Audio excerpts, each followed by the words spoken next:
Ngayong hapon po guys ay magluluto tayo ng chicken cabbage. Kaya ito po guys ang ating ingredients sa pagluluto ng cabbage. Meron tayong sibuyas, luya at bawang at saka itong ating soy sauce. At meron tayong dark soy sauce.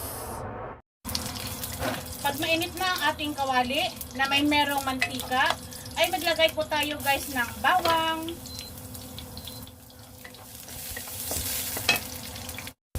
At naglagay tayo guys ng sibuyas. Ang ating manok ay pwede na ilagay.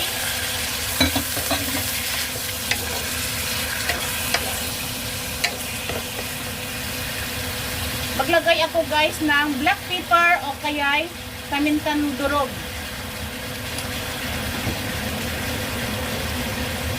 Maglagay ako guys ng soy sauce.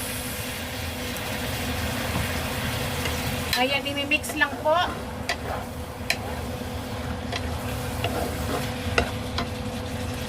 Maglagay po ako guys ng dark soy sauce. Ayan, kunti lang. Kayo na lang dyan guys mag-estimate sa pagluluto po. Sa dami ng soy sauce, dark soy sauce na inyong lulutuin. Takpan lang po natin guys.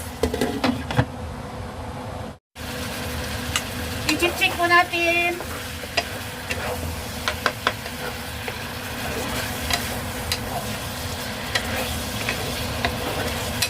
Lagyan natin guys ng kaunting tubig.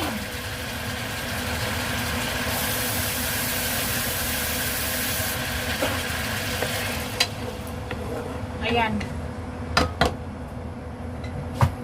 Takpan lang natin balik.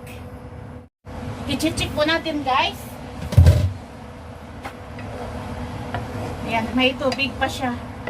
Kaya pag medyo konti ng tubig, ay pwede na natin ilagay ang ating cabbage. Ayan, buksan na natin guys. Konti na lang ang sabaw. Konti na lang ang tubig. At pwede na natin ilagay ang cabbage.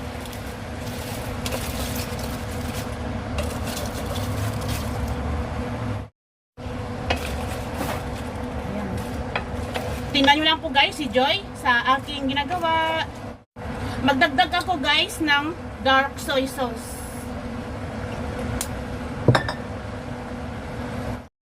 Takpan lang muna natin hanggang sa maluto po itong ating cabbage. Sa cabbage po guys ay dapat ay half cook lang po.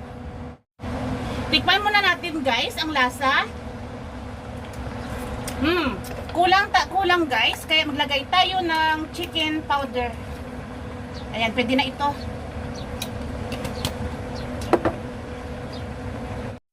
Luto na guys, itong ating niluluto na chicken cabbage. Ayan. Luto na guys. Kaya thank you for watching. Thank you for watching guys. See you. God bless.